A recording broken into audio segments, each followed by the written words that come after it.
Welcome to the Great Detectives of Old Time Radio. From Boise, Idaho, this is your host, Adam Graham. If you have a comment, email it to me, box13@greatdetectives.net. Follow us on Twitter at Radio Detectives, and give us a call. The number is 208-991-4783. Well, I do want to encourage you to pick up your copy of All I Needed to Know I Learned from Columbo. It's a great ebook. We take a look at 12 life lessons from 7 great detectives of radio, television, and literature. And among those are Boston Blackie, Sherlock Holmes, Nero Wolfe, Monk, and of course Columbo. It's available for $1.99 in the Kindle store, the Nook store, most other ebook stores other than for iPad. I encourage you to get your copy today. Also, I did want to mention, it's been a while since I've mentioned this, but when you're making your travel plans, please go to JohnnyDollarAir.com first to get your quotes on airline tickets, hotels, and rental cars. It's Priceline.com. That's where JohnnyDollarAir.com goes to. But if you do end up deciding to purchase through there, it does help out the show, so that's definitely appreciated. And of course, I should mention that this is our 700th episode, which means that today is our 140th episode of yours truly, Johnny Dollar. This one is called The Amida Buddha Matter.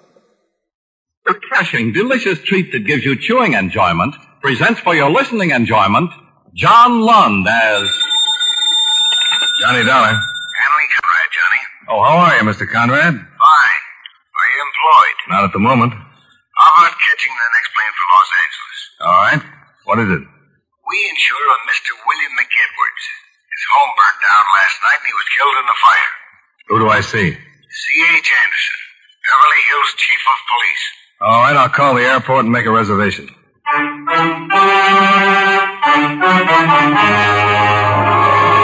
the makers of Wrigley's Spearmint Chewing Gum bring you John Lund in another adventure of the man with the action-packed expense account, America's fabulous freelance insurance investigator. Yours truly, Johnny Dollar.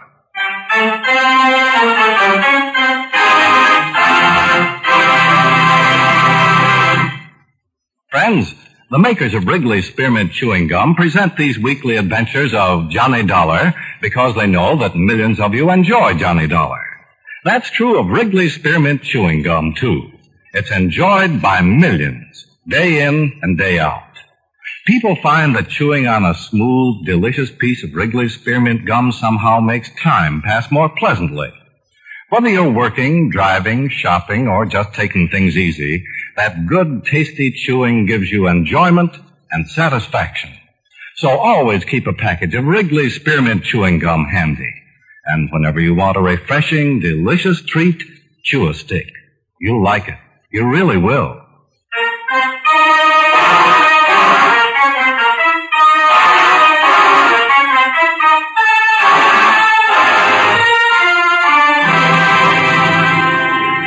Expense account submitted by Special Investigator Johnny Dollar to Home Office, World Insurance and Indemnity Company, Hartford, Connecticut. The following is an accounting of expenditures during my investigation of the Amida Buddha matter. Expense account item 1, $193.55. Plane fare and incidentals between Hartford and Los Angeles. I arrived at the Los Angeles airport the next morning, rented a car, and drove it to the hotel, where I registered and put in a call to Chief Anderson at the Beverly Hills Police Department. An hour later, we were sitting in his City Hall office. Lieutenant Hankins got the call at 7 minutes after 6 in the evening, placed by a neighbor. House was almost completely gutted by the time the fire department got it under control. Hankins found McEdwards' body in the bedroom. He'd been alone in the house? Yeah. His wife returned about an hour later, found her husband dead. Swell homecoming. How'd the fire start? We're not sure. Started in the bedroom. One thing's pretty certain. It wasn't an accident. What do you mean? The first cursory examination by the coroner's deputy indicated the victim had burned to death. This morning we got another report. Further examination at the morgue showed McEdwards had been stabbed. What? Mm-hmm. Also hit over the head. Severe skull fracture. So you think McEdwards was killed first and the fire started to cover the crime? Yeah. That's how I came into it. Ordinarily, Lieutenant Hankins would handle the whole thing. This murder angle is confidential, Dollar, until the coroner files an official report. Sure. Any suspects? No, not yet. Well, thank you, Chief Anderson. I think I'll go out and talk to the widow. If that's all right with you. Sure. But don't mention the murder angle. I won't. Where's she staying? With her mother in Encino.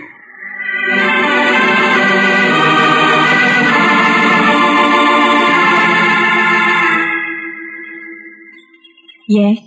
My name is Dollar, Johnny Dollar. I'd like to speak to your daughter, if I may. What's it about? The death of her husband. I'm a special investigator for the insurance company. Well, Mr. Dollar, my daughter's not feeling very well. I know it's difficult, Mrs. Rizzanelli, but if it's at all possible, I'd like to see her. Get it over with. Get it out of the way. Oh, who is it, Mom? Oh, she's up. She was resting. Well, who is it? This is Mr. Dollar, honey. He's, Is it about Bill? Yes, it is. He's a special investigator, an insurance investigator. Well, come in. Thanks. I was lying down, Mr. Dollar. I'll be in the kitchen. Nice meeting you, Mr. Dollar. Nice meeting you, Mrs. Rizzanelli. Well, won't you sit down? Thank you. You're with the insurance company? Yes, World Insurance and Indemnity.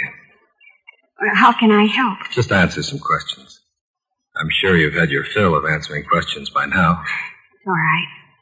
Turned about an hour after the fire. Is that correct? That's right. Where had you been? I'd driven to Pasadena. Bill, he had to work, so he couldn't go with me. A few days ago, Mr. McEdwards, that's Bill's father, returned from a location trip to Korea and gave us an antique, an old Chinese Buddha. We wanted to find out about it, so I took it to a friend of ours in Pasadena who collects Oriental art. A Buddha? Yes. Bill's dad found it in Korea and gave it to us as a sort of belated wedding gift. We'd only been married for 6 months. When did you leave for Pasadena? Oh, around 4 in the afternoon. I would have left sooner, but I had to clean house and fix Bill's lunch. I'm sorry, Mr. Dollar, but it's still a little hard to talk about it. Just a few more questions. I'm all right. Did anything unusual happen? Unusual? Well, anything your husband might have said before you left? Anything out of the ordinary that happened? I don't understand. Why do you think something unusual might have happened? Is there something I don't know about this, Mr. Dollar? No, it's nothing like that. I'm just checking everything. There was a fire. My husband lost his life. Are you considering that it might not have been an accident? I'm not considering anything. I'm just checking. This Buddha, where is it now? Charlie Wilkins, our friend in Pasadena, has it. He wasn't sure, but he thought that it might be very rare, and he asked me to leave it for a few days. Charles Wilkins. Yes. And your husband's father brought the Buddha back from Korea? Yes. Is Mr. McEdwards Sr. in the service? No, he's a production man for International Pictures. He was making a documentary film in Korea. I'd like to talk to him. I think he's at the studio now. He lives on Beverly Glen. Well, I'll try to reach him at the studio. Thank you very much for your time and patience. Certainly. Goodbye, Mr. Dollar.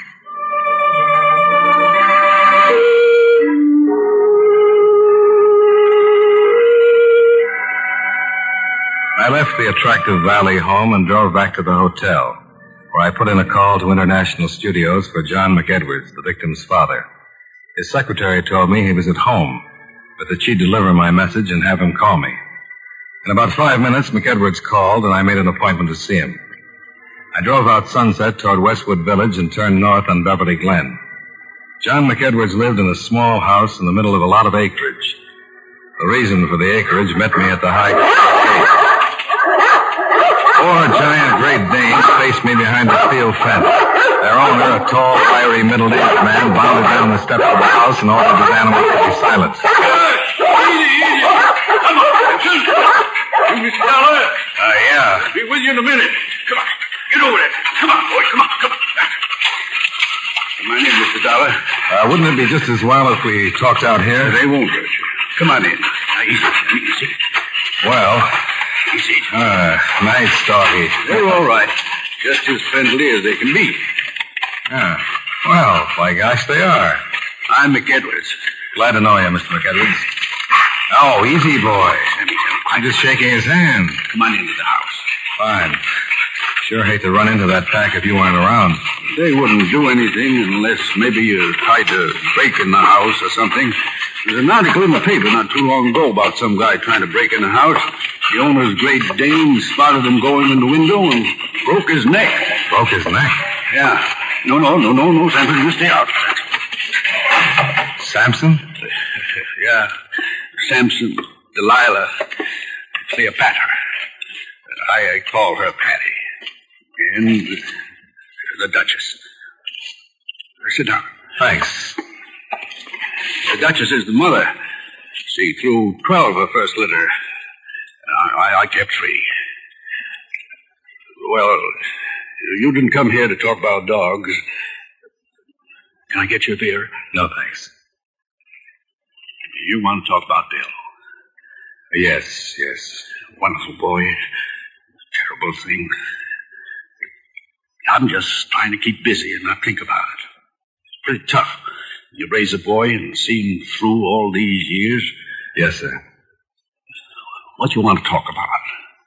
How long were you in Korea, Mr. McEdwards? About 3 months. I understand you brought back an old Buddha. Yeah. Why? I saw your daughter-in-law, she told me. How's she taking it? Pretty well, I'd say. Yeah, what a wonderful girl. I never thought Bill would get married, but he sure picked the right one when he did. Tough, isn't it? Only been married 6 months. Tough on Pat. Tell me something about this Buddha. Well, it was funny how I found it. I was helping build a dam. We had to block up a small stream and get the water to rise for a shot we needed.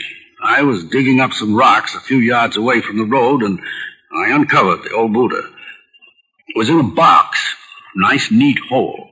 Your daughter-in-law said she took it to Charles Wilkins, but he thought it was very rare. Yeah. Why are you so interested in the Buddha, Mr. Dollar? Oh, just a casual interest. My company sent me out to investigate the fire, and when your daughter-in-law mentioned the Buddha, I got interested. Your company insured my son's life. That's right. You didn't know Bill, did you? No. Nice boy. Easygoing. He never thought about insurance and things like that until he met Pat. Then he settled down. Best thing that ever happened to him. I'm sure you won't have a beer, Mr. Dollar. Oh, no, really. Thanks just the same. Those darn dogs. There must be someone at the gate. Oh, it's Pat. Hi. Hi. Shove him back. Hello, honey. Hi, Dad. Oh. Hello, Mr. Dollar. Hello? Mr. Dollar, I just had a visit from Police Chief Anderson. He came just after you left. That's why you asked me all those questions. He told you. Yes, he did. What is it? Dad, the fire wasn't an accident. What? Pat, what is it? What do you mean it wasn't an accident? Would you tell him, Mr. Dollar? If you'd like me to. What is it, Mr. Dollar? The fire wasn't an accident, Mr. McEdwards. Somebody deliberately... Bill was murdered. Oh, honey. Mr. Dollar. Yeah. But why? Mr. Dollar, do you think it had something to do with that Buddha? I don't know, Mrs. McEdwards. I'm trying to find out.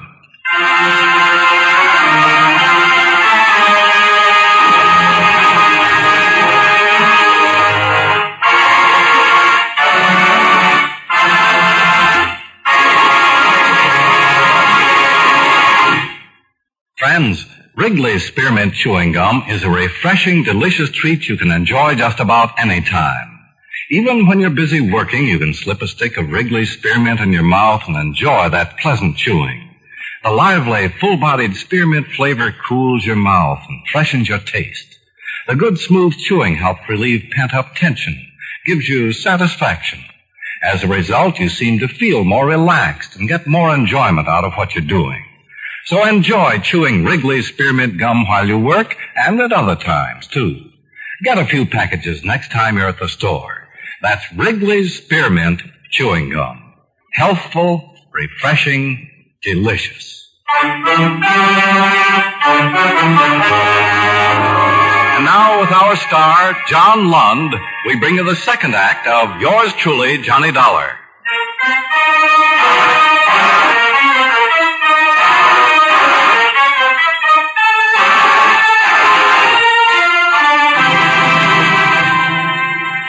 John McEdwards walked me down to the gate and through the Great Danes. Then I drove to Pasadena and met Mr. Charles Wilkins, authority on Oriental art. I can't say absolutely. I'm still doing research, but I believe the Buddha to be the original Amida image Buddha. What does that mean? Well, in Buddhism, there's more than one Buddha. Each may have an earthly life, but there is never more than one in the world at any time.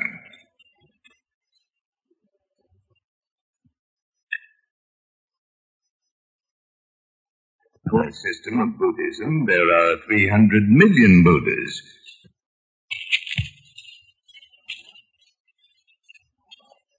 And Buddhas come into being at irregular intervals and only when there is a special need for their presence. In the Mahayana system of Buddhism, there are 300 million Buddhas, but the Amida is one of the 5 Buddhas of contemplation.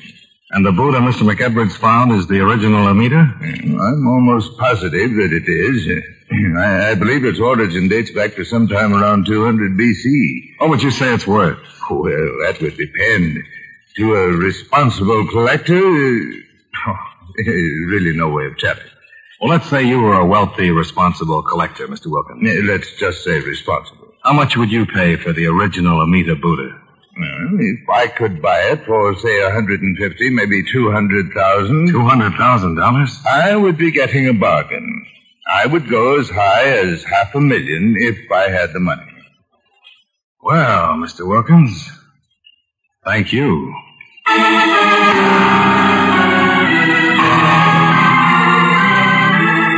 This thing is worth $500,000? That's what the man said. Well, now, that's what I call a motive. Yeah. If the Buddha is really an art treasure, then the U.S. Customs Office is going to be very interested. That's their affair. I'm interested in who killed Bill McEdwards. Well, I don't know where this will take us, but at least it's a lead, only the real one I've had so far. We questioned all of the victim's associates, and what we could find out, he didn't have an enemy in the world. No love rivals, no discarded girlfriends, no money troubles, nothing. But he had the Buddha. Yeah.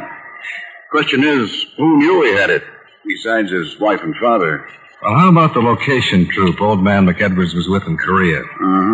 I'll check with the studio right away. Yeah. But it's not just somebody who knew he had it. It's somebody who knew the value of it. Somebody who's hep to Oriental art, huh? Maybe the guy who buried it. Why would anybody stash a prize like that in a hole in the ground? Well, for safekeeping, maybe. There's been a war in Korea. Yeah, thanks for telling me. Let's say it was the person who buried the thing. Why would he have to steal it? He could just step up and claim his property. If he was the rightful owner. But suppose he stole it in the first place. Yeah. Well, I like guessing games as well as the next one, but it's time I got to work. Where are you going to start? First, the motion picture company, and then we'll check all incoming passengers from the Orient last week. Ships, planes, military personnel. That shouldn't take more than a month. You got any better ideas? At the moment, no. Then I want another talk with McEdwards Sr. I thought I'd run out and see him this afternoon. Yeah, do that. If you turn up anything, let me know. Sure. If I do.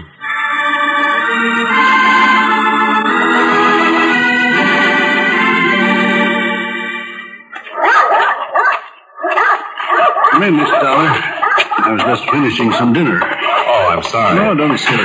Come on in and have a cup of coffee with me. If you haven't had your dinner, I'll be glad to throw on a couple of chops. No, thanks. I don't get hungry early. Have a seat. Thanks. You want some coffee, don't you?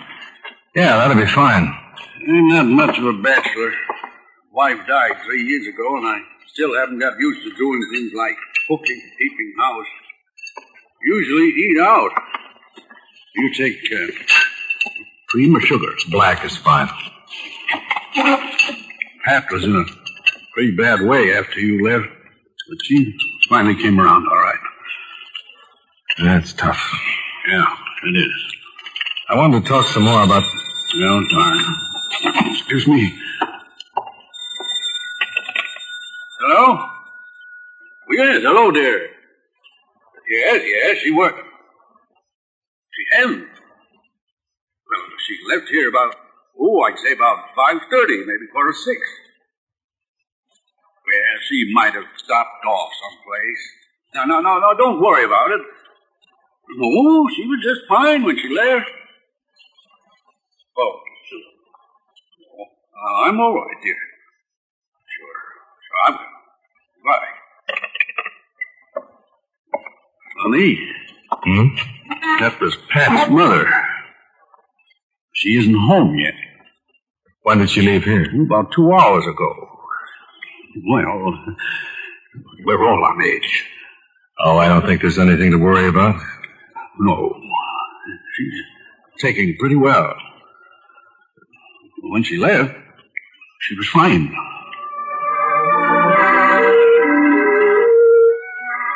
I talked with Mr. McEdwards for about another hour. He told me everything he could about the Buddha and his trip to Korea. He looked dead tired. His eyes were beginning to show the strain. I decided to say goodnight and forget the rest of the interrogation until the next morning when the phone rang again. Hello? Eh?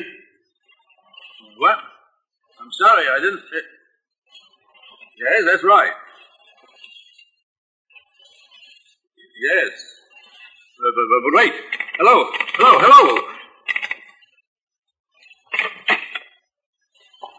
Something wrong? I'm not supposed to say anything. What was it? I think you're a nice guy, Johnny. Can I trust you? Certainly.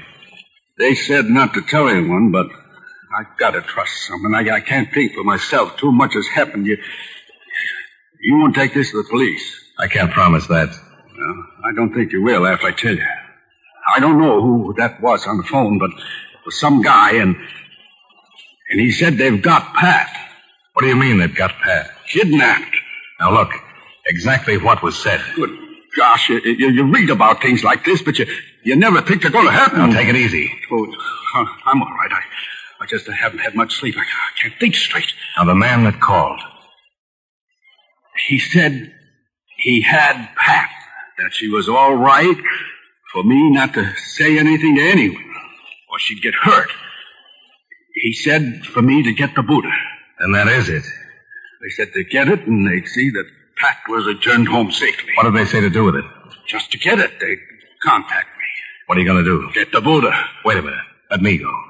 They might be watching. They'd know I told you about the phone call. They won't do anything to Pat until they get the Buddha. I'll call Wilkins. He's probably in the book. Well, don't you think it'd be better if I went? Yeah, maybe it would. But I'm going to follow you. If anything happens, I want to be around. All right, let's go.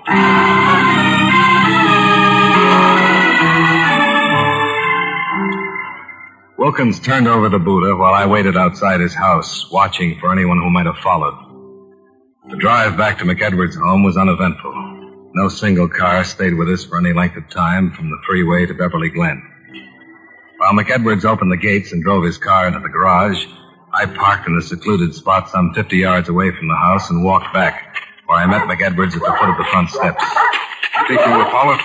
No, I don't think so. Well, I got the Buddha. What do I do with it? Wait till you hear from them. They said they'd contact you. Think I should call Pat's mother and tell her what's happened? No, not yet. No sense in worrying her until we find out what's going to happen. But, Dad... Good evening, Mr. McEdwards. John McEdwards had visitors, 2 men. One rather slight, fairly young. The other an enormous man, a good 6.5 feet, must have weighed well over 300 pounds. The slight one held a .38 pointed in our direction. Pat started across to McEdwards, but the big man stopped her. Sit down. What is this? Allow me to introduce myself.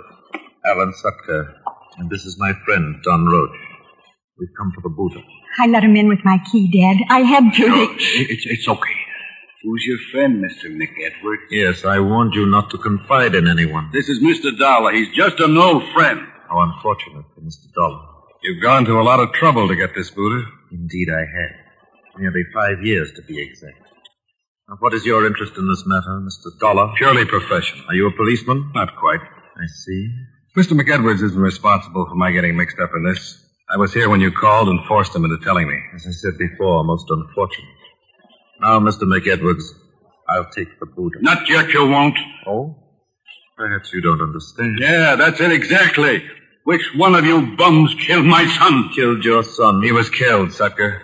The fire didn't work. The police know all about it. Indeed. Come on, Mr. Sucker. Let's get this over with and get out of here. Patience, patience. You'll have to forgive my young friend. How did you know Mr. McEdwards had the Buddha?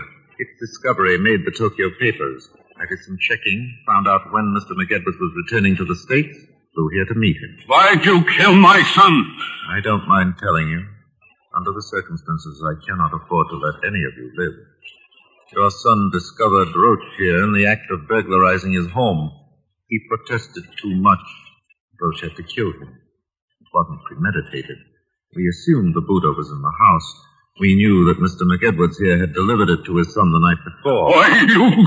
Take it easy, take it easy. The dollar's right. Should you get out of hand, Roach will shoot you on the spot. Now, if you don't mind, I'll have that Buddha. Oh, Dad. Without hysterics, if you don't mind. Just one more question. How did you know about the Buddha? Mr. Dollar, I've known about that particular Amida Buddha for many years. Another man knew about it, so unfortunately he was the first to locate it. His name was Wu Sung, an Oriental collector. He discovered the Amida Buddha in a Tibetan temple shortly after World War II and stole it, then smuggled it out of Tibet and into Korea. I followed him, made him a handsome offer, but he refused to sell. He died under rather mysterious circumstances. But I didn't have the chance to leave Korea with the Buddha. The war. Very astute, yes.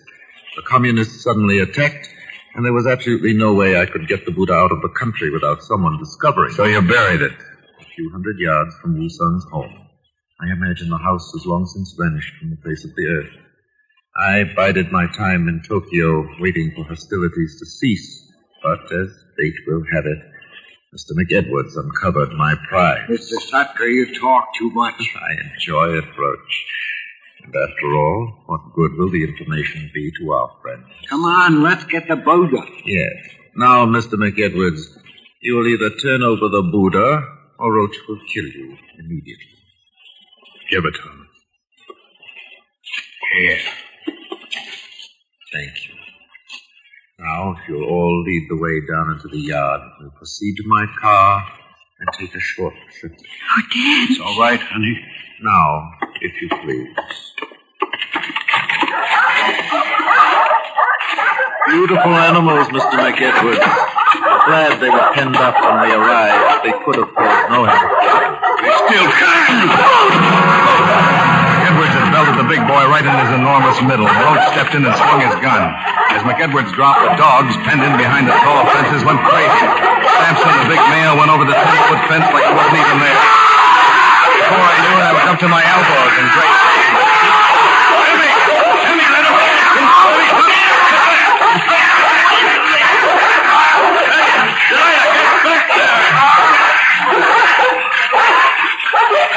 Are you all right? Yes, I'm all right. Mr. Dollar? Yeah. Why didn't they go after me? They knew you were helping. My face, get a doctor, This one's pretty bad. How's the big one? Ah. You were right about Danes. What do you mean? The one you were telling me about that broke the man's neck. The fat man ran into the same sort of situation. He dead? He sure is. Well, that's the way it should be. Samson was my son's talk.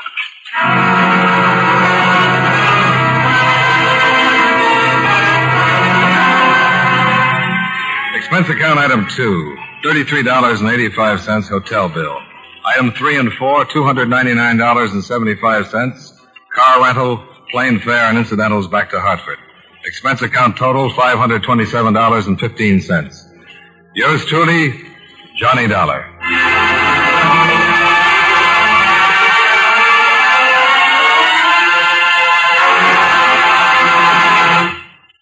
Remember, friends, Wrigley's Spearmint Chewing Gum is a refreshing, delicious treat you can enjoy just about any time. Chew a few sticks of Wrigley's Spearmint during the day and see how the good chewing helps you keep feeling fresh and alert. The lively, full-bodied flavor of Wrigley's Spearmint cools your mouth, freshens your taste, and sweetens your breath. The chewing itself gives you a nice little boost, helps you keep going at your best.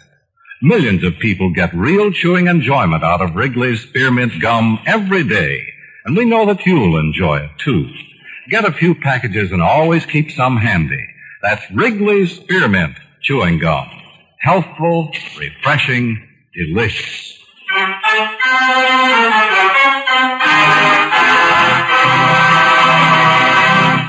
Yours truly, Johnny Dollar, brought to you by Wrigley's Spearmint Chewing Gum, stars John Lund in the title role and was written by Blake Edwards with music by Eddie Dunstetter. Featured in tonight's cast were James Nusser, John Stevenson, Jeanette Nolan, Sammy Hill, Bill James, Herb Butterfield, Robert Griffin, and Edgar Barrier. Yours truly, Johnny Dollar, is produced and directed by Jaime Del Valle.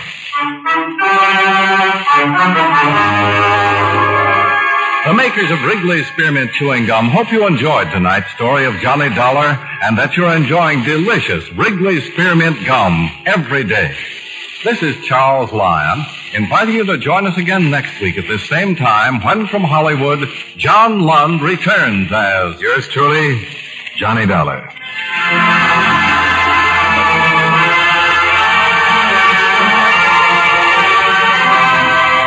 This is the CBS Radio Network.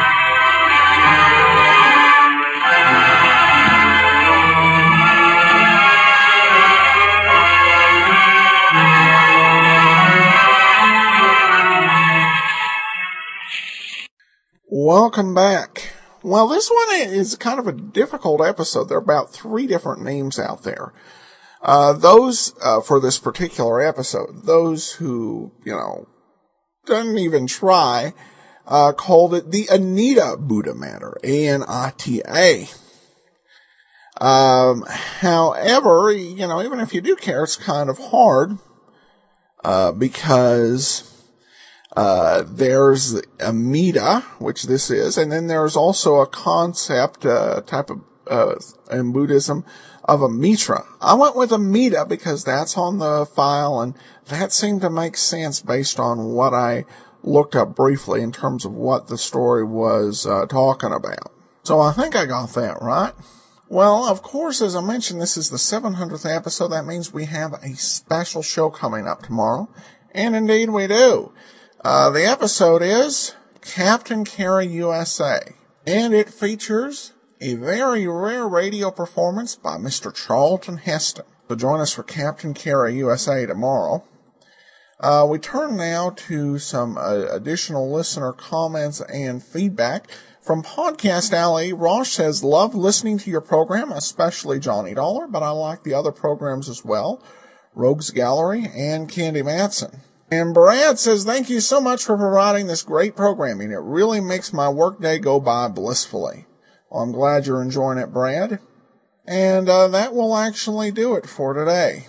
We'll be back tomorrow with our 700th episode special, Captain Carey USA. And that will actually wrap up our second quarter.